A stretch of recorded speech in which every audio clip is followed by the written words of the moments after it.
What happens when a beloved country music superstar sits down with television's most controversial talk show panel and everything goes terribly wrong? You won't believe what unfolds when Blake Shelton faces off against The View's outspoken hosts in one of the most explosive confrontations in daytime television history. This isn't just another celebrity interview gone sideways. This is a masterclass in how quickly things can spiral out of control when egos clash and tempers flare. Before we dive into this incredible story, make sure to subscribe and drop a comment, because what happens next is unforgettable.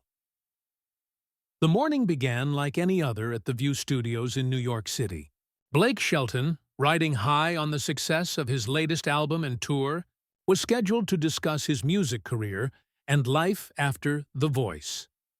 What should have been a straightforward promotional appearance quickly turned tense, as the hosts seemed determined to shift the conversation into a political battlefield. From the moment Shelton walked onto the set, the air was charged with tension. Joy Behar, known for her sharp tongue and political commentary, sat at the table with a predatory gleam in her eye.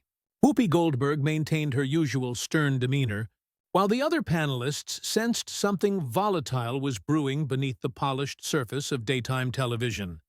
The initial pleasantries were exchanged with forced smiles and hollow laughter. Shelton, dressed casually in jeans and a button-down shirt, appeared relaxed and ready to talk about his music.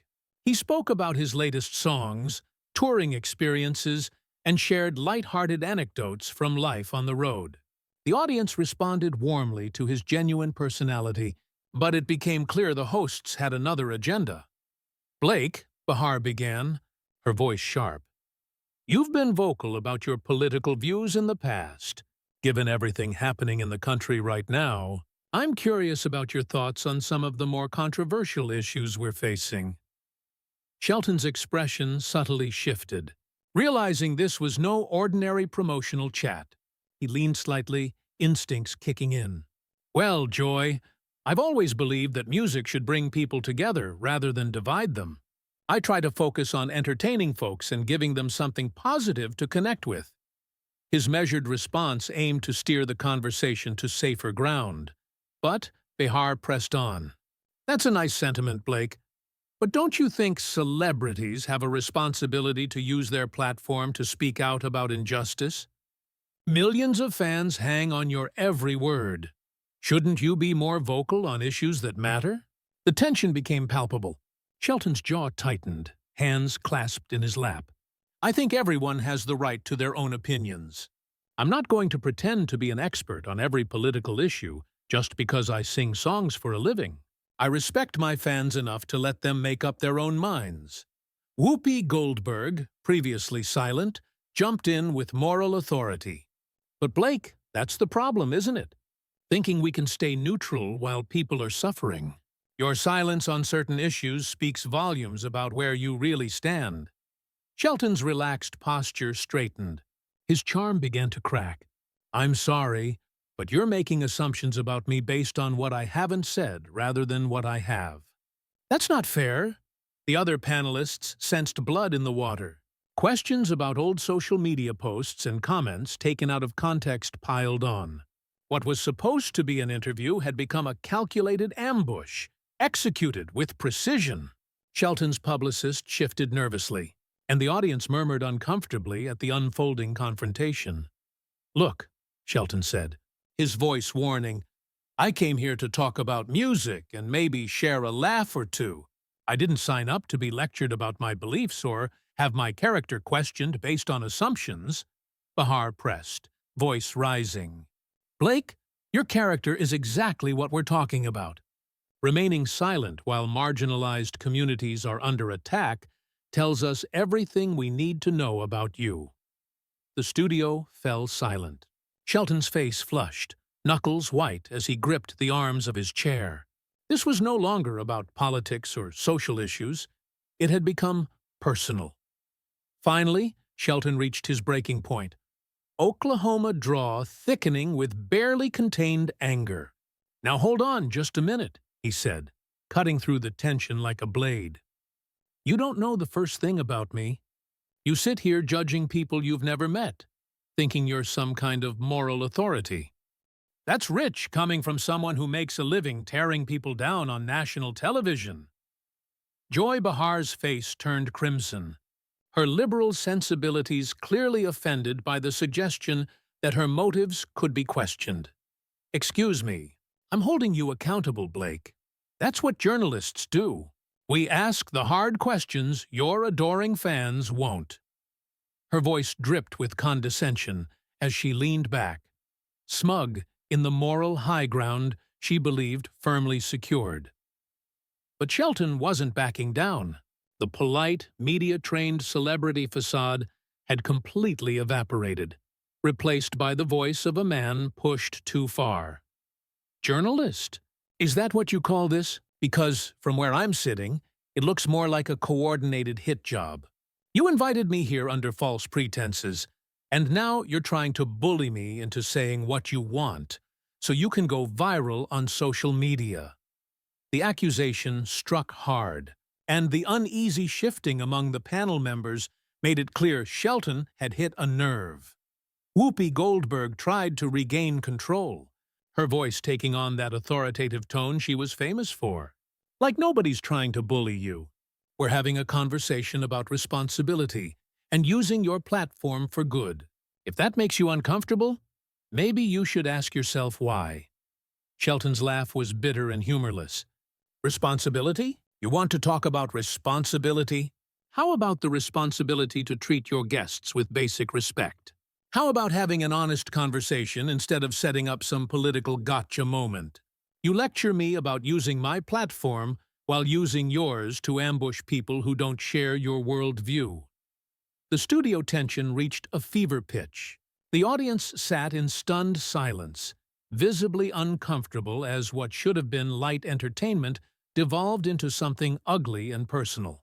The cameras kept rolling, capturing every moment of what was quickly becoming a train wreck. Another panelist jumped in. Blake, we're just trying to understand how someone with your influence can claim to care about people while remaining silent on issues that affect their lives. Don't you see how that comes across as hypocritical? Shelton's eyes flashed with anger. Hypocritical? You want to know what's hypocritical? Sitting here, pretending to care, while systematically trying to destroy anyone who doesn't toe your political line. You talk about marginalized communities, but what about millions of Americans in small towns and rural areas whose voices you dismiss? What about their struggles? The question hung in the air, and the uncomfortable silence that followed spoke volumes about the panel's inability to acknowledge any viewpoint outside their narrow worldview. Behar recovered first, openly hostile. Oh, so now we're playing the victim card.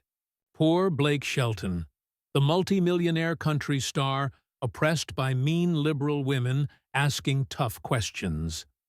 Shelton's face went stone cold. When he spoke, his quiet intensity was more threatening than any shout. You just showed everyone exactly who you are. This isn't about politics or social justice. This is about feeling superior to people you consider beneath you. Whoopi tried again to regain control, but her words only fueled the fire. Blake, I think you're being unfair. We're not attacking you personally. We're questioning your positions on important issues. Shelton shook his head. Unfair? Lady, you've been attacking me personally since I sat down. You've questioned my character, my integrity, my values, based on nothing but your own prejudices. And now you claim this is legitimate journalism. The situation spiraled. Both sides were dug in, and the producers watched in panic as chaos unfolded. Another panelist tried to lecture Shelton about privilege and responsibility, pouring gasoline on the fire. Don't you dare lecture me about privilege while sitting in your Manhattan studio, disconnected from the real world. You want to talk about responsibility? How about taking responsibility for the divisive rhetoric you spew every day? How about taking responsibility for the polarization you claim to fight against? The accusation stung. Behar's mask slipped completely, abandoning any pretense of professionalism. You know what your problem is, Blake? You can't handle being challenged. You're so used to having your ego stroked that you can't deal with anyone questioning your worldview. Shelton leaned forward, eyes locked on Behar with laser-like intensity. My problem, lady, is that I trusted you to have an honest conversation and instead walked into an ambush. My problem is that I gave you the benefit of the doubt when I should have known better. The confrontation had reached a point of no return. Civility was gone and open hostility ruled the room. What happened next would shock everyone and create a moment replayed and analyzed for years. Behar, perhaps emboldened by perceived support from co-hosts, aimed for the killing blow. Maybe the problem isn't that we're asking tough questions, Blake. Maybe the problem is that you just can't handle the fact that your time is up. Country music is changing. America is changing. And maybe there just isn't room for people with your outdated views anymore. The words hit the studio like a physical blow. The audience gasped, and even some of the other panelists looked uncomfortable with how far Behar had pushed things.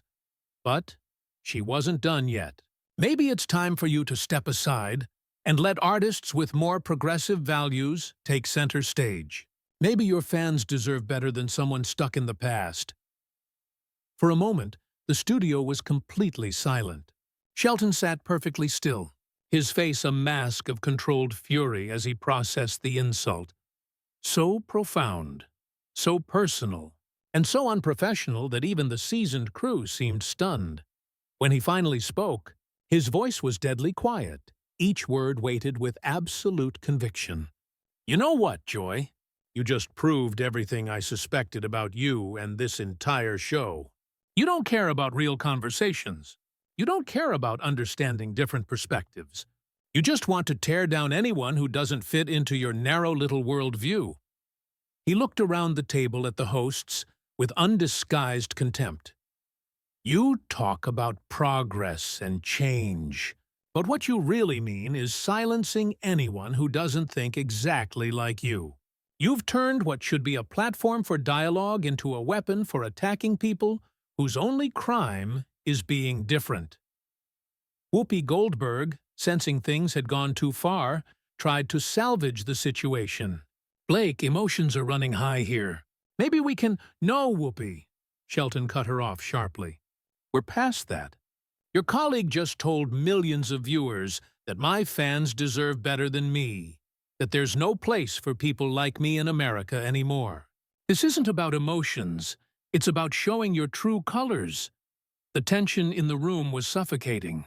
The audience sat in stunned silence, clearly uncomfortable as what should have been entertainment devolved into character assassination. Behar, instead of stepping back, doubled down. Maybe if the shoe fits, Blake, maybe if you feel attacked, it's because there's some truth to what I'm saying.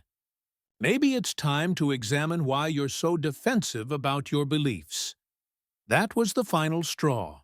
Shelton's composure, hanging by a thread, snapped. He stood abruptly, his chair scraping the studio floor like a gunshot. That's it, he said, his voice carrying the full force of his anger. I came here to talk about music and connect with fans, and instead, I walked into a planned ambush by bullies who think they're morally superior. He began removing his microphone with deliberate, controlled movements despite his obvious fury. You want to know what's outdated? Treating people like garbage while hiding behind some noble cause to justify your behavior. Disagree with you, and you humiliate them publicly. You talk about values and responsibility, but where are your values when it comes to basic human decency? Where's your responsibility to have honest, respectful conversations instead of orchestrating hit jobs?